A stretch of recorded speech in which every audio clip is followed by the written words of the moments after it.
Hello, everyone, and welcome back to Growing Kentucky's Leaders. I'm Sheldon McKinney, And I'm Ruth Ann Fink.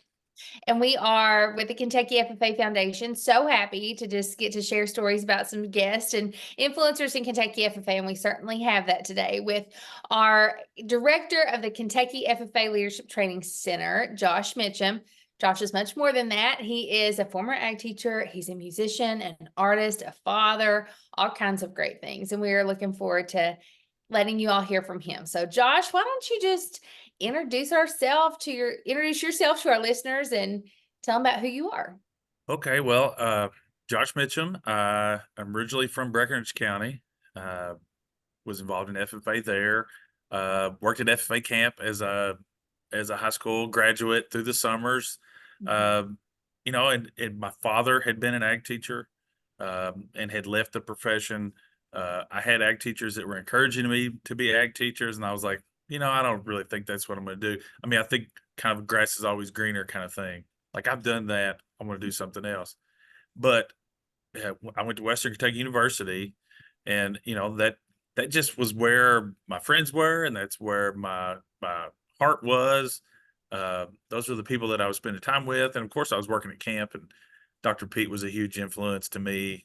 Uh, it's kind of like I always, I I really do feel like you manifest things, and I told him, I said, one of these days I'm going to take your place, Dr. Pete. And I'm sure he laughed and was like, whatever. But but yeah, working here and being around these people really encouraged the ag ed for me. Uh, had a great teaching experience. I was at Nelson County for 5 years, and that was a, a real crash course in possibilities and opportunities. And we there was a lot of things going on. Of course, Dr. Vincent was there, and he was innovating a lot of things, and I was able to be part of that. And then I was at Meade County for 8 years, and that was also wonderful. And, kids are the same almost everywhere, but environment's different, and what's important is different. So you have to navigate that. But we had a lot of success there. And then I took a sabbatical for a couple of years, and did what I'd always told kids to do, which was go chase the things that you wanted to do, and anything is possible and all that. And went and played music for a while, and was very lucky that the camp job came open at a time in my life where I was willing to accept that position. So I've been here. This will be summer number 6, I think. I don't know. Yes, They're getting away from me, but I know. And you're the yeah. perfect fit, and we're so glad to have you. Let's back up and make sure people understand what our FFA camp is, because Kentucky has a pretty unique camp and the history about it. So I love Yes. telling the So story. so It was the bought in camp. 1937. You go ahead. Yes. Yeah. Yeah, Yeah. Yeah. that's the whole deal. What is it? It's in Hardsburg, Kentucky, in Breckinridge County. It started off as a CCC camp, which that's a Civilian Conservation Corps. So it was during Roosevelt's presidency. It was a New Deal project. Uh, kind of like people talking about infrastructure and things like those projects that are going on now, bridges and roads. In Breckinridge County, the camp here was trying to help with soil conservation. So they planted, like, I don't know how many tens of thousands of black walnuts in runoff and in ditches and places like that, trying to keep our topsoil. And it was only here for a couple of years in that capacity, and then it was vacant, and it had all these barracks and the mess hall and all this stuff. And the Kentucky Ag Teachers Association were able to purchase the camp. I want to say, I forget, it was like $10,000 or something. I think it's like $1,100. Was That's that what what it we. was? Yeah, I Yeah, mean, it's like just yeah. a crazy number when you think about the land value of land now. Yes. Uh, but primarily a boys' camp for a long time. Um, kind of had that military style, head to toe beds and get up and do push-ups and all that kind of stuff. Uh, but it has very much changed in the last 20 years, especially. It very much a leadership focused facility, and trying to grow uh, our FFA, our officers and our committee chairs, and the kids that are looking for leadership opportunities. So many of our donors have a camp experience that really shaped their FFA experience and who they were as FFA members. Just give us some quick numbers. How many students do you see typically in the course of a year, and like how much staff does it take to run our camp and that sort of thing? Okay, so we are owned by the Department of Education, and we also serve other CTSOs as well. So we'll have about 150 FCCLA students to start the camp season. Then during convention, state FFA convention, FBLA is usually here, and they're around 200 students. And then this year we'll have 5 weeks of FFA camp, and we're going to have probably 350, 365 kids a week. And we have kind of a half week of session of middle school, Mhm. and then TSA is also going to be at camp this summer. So we're going to see well over 2,000 kids uh, just over the course of those 7 or 8 weeks. But we're continuing to use camp in the off season also for individual chapters to use it. We do a lot of other workshops and activities for FFA and the other clubs. So probably looking at around 3,000, 3,500 kids a year come through. Yeah, Yeah. that's great. It takes a lot of skills to be the camp director. Like you said, like there's always a lot of people think of FFA camp, which we lovingly, the Kentucky FFA Leadership Training Center, we lovingly call it FFA camp. There's always something happening. And I would love for you to share, Josh, like what was it about this role? I know you got to share about what led you to the classroom as an ag teacher, but what led you to being the camp director?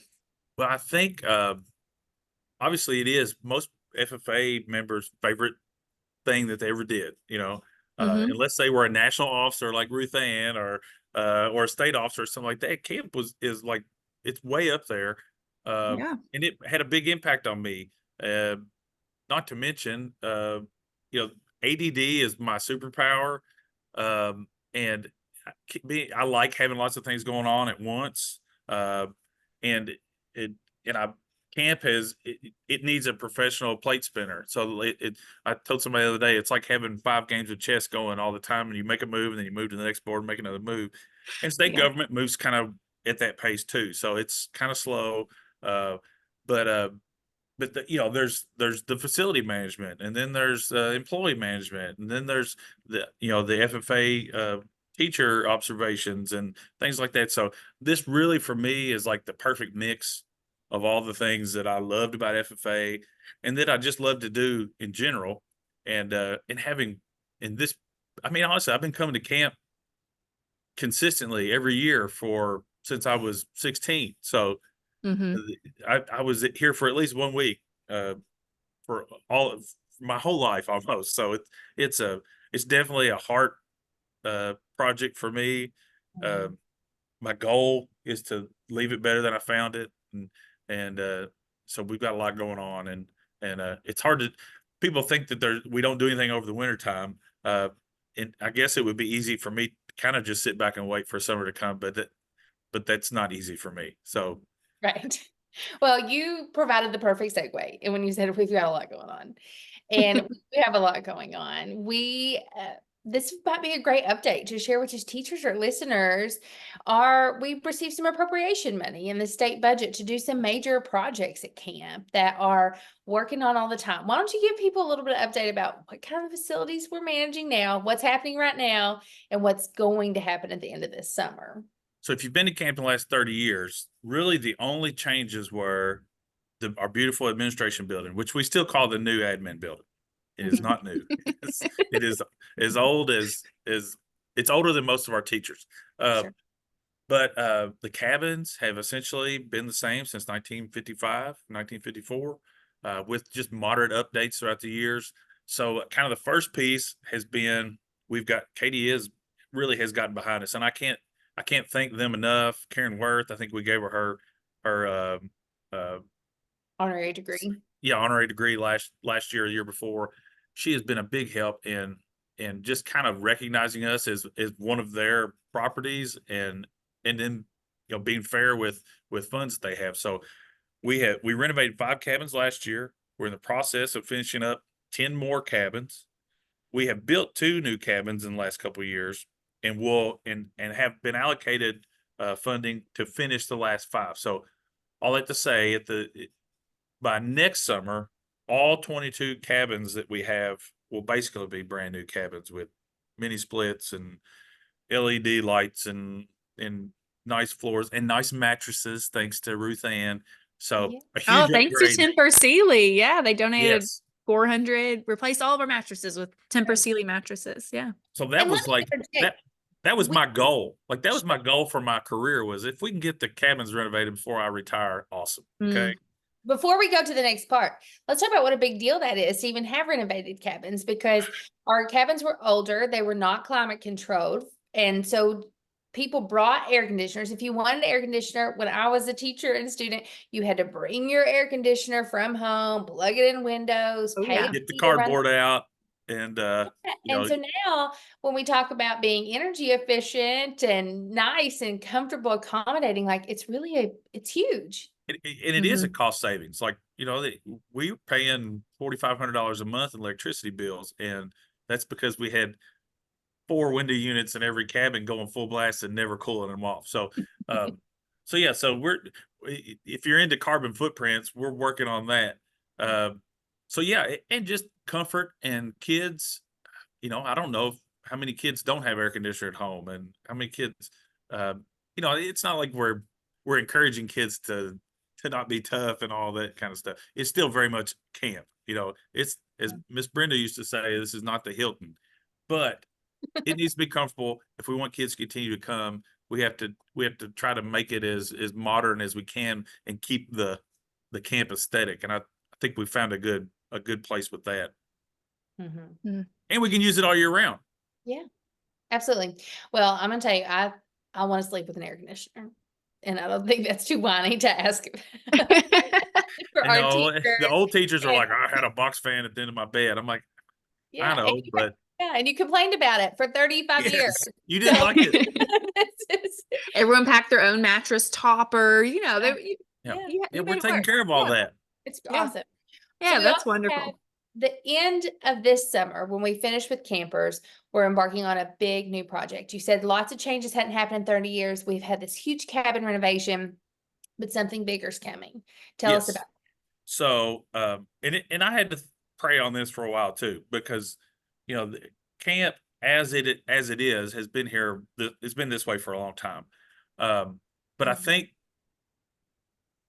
if we want camp to be here in 75 years, Mhm. you know, if we want to, you know, if we want our grandchildren to be able to experience camp, you know, some of the hard decisions are we've got to work on infrastructure, we got to work on facilities, we got to, and you know, I visited other camps, and you know, Georgia has wonderful facilities, and New York has great facilities, Ohio has great facilities. Ours are second to none. I feel like in as far as you know, how well we've taken care of them, but um, to move into the next phase, I think we needed a place that could, you know, athletics and outdoor activities are a big part. Well, if it rains every day, that's going to be the worst week of the kids' summer because there's not a whole lot for us to do inside. We don't have a lot of Mhm. space, and just not knowing what the future holds for FFA and the activities we're going to have or the type of contests we're going to want to host.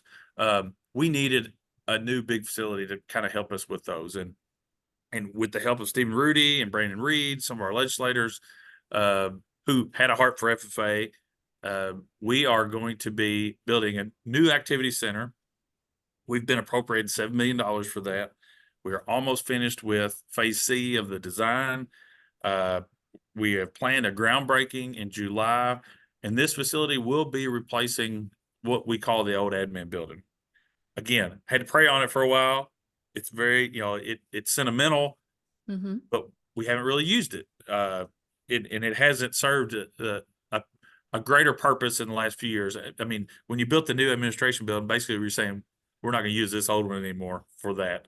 And but this new space, huge activity center, you know, it's not a gymnasium, but it's as big as one. We're going to have a board classroom type place that'll have a hybrid type, or you could have a hybrid meeting. We're going to have some breakout spaces for chapters to have space to work on things. It's also going to have outdoor spaces. Again, we're going from having 15 or 20 chapters here a week at camp to now it's like 25, 26. And chapter time is really important. And as we stand, we don't have enough spaces for every chapter to have their own little spot. So we're trying to let our clients kind of shape the decisions we make too. I mean, the kids shape every decision. That's why I can sleep at night. That's why I can tear down what people might consider a historic building, because you know what? That would, if I kept it, it'd be for the advisors, it'd be for former teachers and people who've been here before. We're building a new thing for the kids that are coming to camp now and that will come in the future. So I'm really excited about this building. I think it's Mm. I think it's gonna open up a lot of opportunities for state FFA in general. You know, Yeah. with all season cabins in a new facility, maybe we're having contests here, during the school year in the wintertime. Maybe we're doing new things. It's just exciting. And Well, it's going to be beautiful.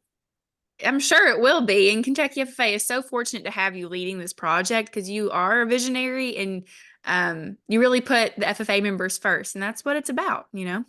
That's the easy part. I can answer anybody's criticism by saying, it is what you want. Does that make it better for students? If not, then I can dismiss it completely. If you can bring to me, ideas and things that we can do that are going to make the experience better for kids, I'm on board. So, well, and speaking about our FFA members and their experiences at camp, I do want to give a moment here to let you speak to what can FFA members look forward to in experiences to grow their own leadership abilities. We know that's what camp is all about. That's why it's called the Leadership Training Center. yes. So what are some classes, activities that FFA members can look forward to this summer? So we've made some changes in programming over the last few years, and it's really trying to do everything with purpose, right? If this is the Leadership Training Center, then we need to make sure that we're tailoring all of the offerings to try to make sure that you leave with a more full toolbox, right? So a lot of the work we do, obviously, if you're a president, there's going to be training for presidents, vice presidents. So there's officers classes that you can expect. We're also spending a little bit of time that it used to be called O&O, organization operation. I think any strong FFA chapter, the kids are doing the work. The kids are planning the events. The kids are organizing fundraisers. The advisors facilitating those things, and the kids are really taking a lot of ownership. So we spent some time, talking about how to run your chapter. We want them to break up and get to meet new people and mix up. So we do some color groups where they're going to be interacting with other people. But ultimately, we do want them to spend as much time with their chapter as possible to make sure that they've got their year planned, that they know what their roles are, and have built some camaraderie. We do 6 workshops. Everybody gets the same experience, from the kid from the smallest school with the least FFA background to the kid that's going to be a state officer from some huge, FFA program. They're all going to get the same stuff. And those are teamwork, communication, advocacy. A lot of us are still having to advocate for our chapters and advocate for agriculture. So we try to spend some time with that. We're going to have a motivational speaker, a keynote speaker is going to visit with us. We really want you to be completely on fire for FFA when you leave camp. I know that you're going to go back home and there's going to be, you go back to your boyfriend, or you go back to your job, or you go back to your sport. But if the flame is huge when you leave camp, hopefully it's still burning when school starts. And let's face it, as a organization, we are competing with lots of other great organizations for the best kids. I still feel like we have the best thing going. We have the most to offer every type of kid, whether they're farm kid, city kid, athlete, black, white, brown, boy, girl. We offer the best training for citizens and future leaders than anybody else. So I want them to leave camp ready to not just get their career moving forward, but bring along people with them. And I think it takes organization. It takes having a plan, and we hope that they leave camp with that plan. Now, yes, we're going to have kickball tournament and water ball tournament and pizza night. Have some fun too. Yeah, we're going to do all that stuff. Yeah. But I think the purpose should definitely be, you were selected to come to this camp because of your leadership ability, and we're going to spend a lot of time growing that before you leave. So That's wonderful. that's what I want them to expect. If they're expecting something else, then they might be disappointed. We still have the high dive, and we still have the big tree. So those things are still there. That's good. I have to share on here because you mentioned the high dive. My grandfather, he'll be 83 in just a few weeks. He always tells me that he was one of the first to go off that high dive. He said it was installed the first summer he went to FFA camp. And we have no history or It's proof the of same this. high dive. But it's the same high dive that my It- 83-year-old grandfather went off. and that kind of fell out of vogue for a while. Like everybody had a pool or whatever. But in the last few years, like it's like the pool is still a big deal. Oh yeah, it's his claim to fame. Yeah. Yep. And for a lot of people, that's the first one they ever saw. Surely, historically, it was the first pool that many young farm boys from rural Kentucky would come to camp, and a swimming pool that's beautiful with a high dive. Yeah. That was really Luxurious. fun. And now you see a And lot they of weren't having to haul hay or cut tobacco or any of that either that week. right. Yep. A lot of people have pools, but really like those kind of big public pools where everybody's playing and the diving board, that's getting more rare opportunities. It's a lot of things have changed. The kids are basically the same. I Yeah. think they want high expectations. Mhm.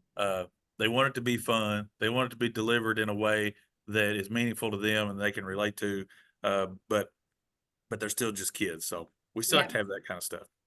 So let's talk about support and sponsorship and the impact that people have when they give to us. So we mentioned the Timber Sealy gift. Last year, Timber Sealy gave over 400 brand new mattresses to FFA camp, which was a tremendous gift that we're so grateful for. If you've ever Yes. slept on those mattresses, we're grateful. We have meal sponsors who come and provide, like the Cattleman's gives burger for the week, Pork Producers gives pork burgers, several others. You just had a new $10,000 grill installed as a gift from Miles LP Gas, and they're going to be providing propane for life. We also have the foundation supports, like bringing in great speakers, keynote people to come in. So lots of ways to support camp. But we also give over $10,000 away each year in FFA camp scholarships. And that is making sure that camp is affordable for all students, and that if a student can't afford to come, they have opportunity to as well. So tell us some of maybe those student stories that you have gotten to witness firsthand about how camp changed a student, shaped their experience. So first of all, we are the cheapest camp, 5-day camp maybe in the world. And even across other state camps, the directors that I've met with, they think we're crazy that we're not charging more. First of all, we're not for profit. Like we're not trying to make money. If we do make money, I'm trying to be a good steward of that and reinvest it back into the facilities.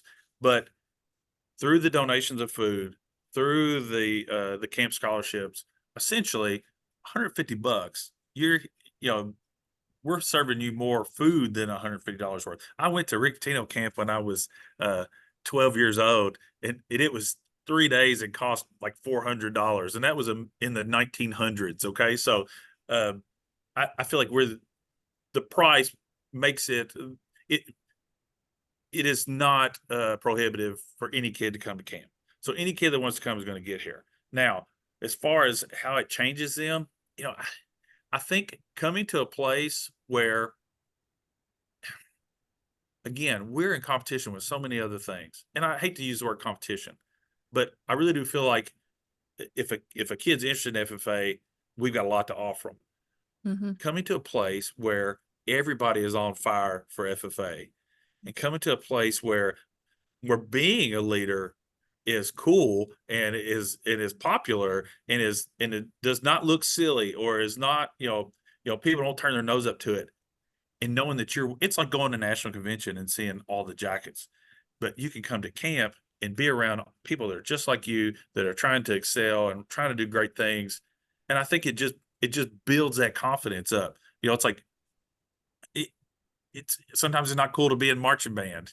Sometimes it's not cool to be, in the art class or the photography club. And FFA faces those same challenges. And I just think coming to this place with all the people that have the same, desires, let you go home and be really confident about like your place in the school, and your place in your chapter. So, and the fact that basically, if you want to come, we can make it happen, is real important.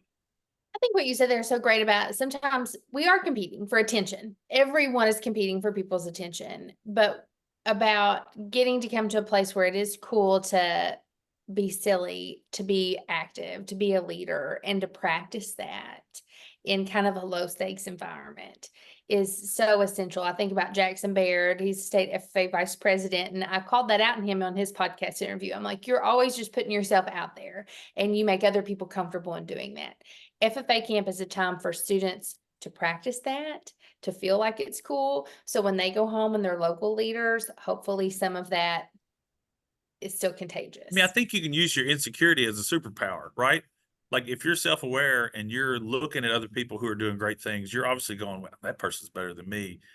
That can either keep you from doing it, or it can continue to push you to be better at things and to try harder. And I think you may start out at camp on Monday thinking, I'm probably not as good as this president from this chapter.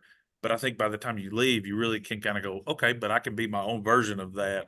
And we don't have to do the same things. We don't have to have the same goals, but it just empowers them. I think that's the Oh, goal. absolutely. I want them to Yeah. drink the Kool-Aid and go spread the gospel of FFA. Well, I'm so excited for students that might be spending their first summer at FFA camp under your leadership and with your great staff. And I'm excited for the juniors going into their senior year. This is kind of like their last hurrah at camp and for them to make the most of it. So lots of things to look forward to. Josh, we always ask our guests the same 3 questions. Okay. You are no exception. And so the first of these is, what is the best piece of leadership advice you've ever received? This is probably a cliche type advice, but really just, you're not going to make everybody happy. So like we said earlier, making decisions for the right reason, with purpose and, thoughtful consideration. If you've made decisions for the right reason, you put your head, on your pillow and sleep. And listen, if you're going to be a leader, you're going to make decisions that are going to be unpopular with at least half the people you're dealing with, and you have to make sure that you are on the side of that you're happy. Like, don't make decisions that are going to make you sad. I consider everything, and then I know at the end of the day, I'm the one that's heads on the chopping block. So I have to be comfortable with those decisions. So, you know, make sure that you are making decisions that you can stand behind. That's good. Yeah. And you're a boss of a lot of people, summer staff and all those folks. That's tough to be in that role sometimes. It's not always, you do have to make hard calls when you're the leader. And you don't have to be a jerk about it either. Right. You don't have to say it's my way or the highway. But I think if you use that foil of this is what's best for kids or the facility or for us as a whole, then people can at least accept it. Mhm. Sure. That's great. Okay, our next question is about philanthropy. The foundation's all about philanthropy and giving back. And so people can give back in all kinds of ways, time, talent, treasure, but we can also give back by supporting other people. And so who is somebody who has really given back and poured into you personally that you'd like to shout out? So I obviously Dr. Pete was somebody that I adored when I was a worker here, when I was a teacher, and definitely wanted to you know to be and fill his shoes, which I don't know if I ever will. But Dr. Pete also respectfully stays out of it, right? He is like, it's your camp. If I ever called him and asked him a question, he would answer it, but he doesn't meddle and he doesn't, as far as people who really put into me, uh, I have to say that Pam Moore, really, I tease her. I say, you're the boss I needed, not the boss I wanted. But she was really hard on me for the first couple of years about, you need to do this, and you do this, and be very organized, and I really did need that. And now I was able to visit with her last Friday. She was here with our new teacher workshop with her husband Myron, and we were able to walk around and look at some things. And I think she won't take credit for it, but she really kind of changed the course of camp with her leadership. So Listen, there's all sorts of people I love our Yeah. state staff. You and Matt have been such a big help to me since I've been here. So uh, there's lots of love being spread around in Kentucky FFA. Work with some great folks. So Pam was the director of the Office of Career and Technical Education at the Yes. Department of Education. And she was also a former ag teacher. She's the mother of ag teachers. And Yes. she's retired now, but she was, I'm glad that you shouted her out. That's awesome. Yep. Mm-hmm. She's a great one. Well, Josh, the last question we always ask our guests is, what is something that you're loving right now that's really helping you grow? This could be anything. All right. So I said that, ADD is my superpower.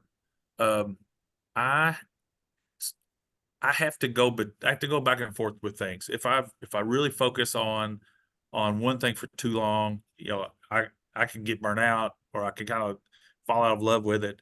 So I kind of have a trifecta of interest. So obviously camp and FFA is my career and one of my loves, but art and music are my other two things. And so I have a barn venue that I convinced my wife we would have weddings there, and that would be the thing that the reason I was doing it. But it's really just to have concerts occasionally. So I've got one of those coming up. So that keeps me busy. And then, it's like, I feel like you have to have those other things. So what am I loving right now? I am remodeling my shop into actually a studio. So art and music studio.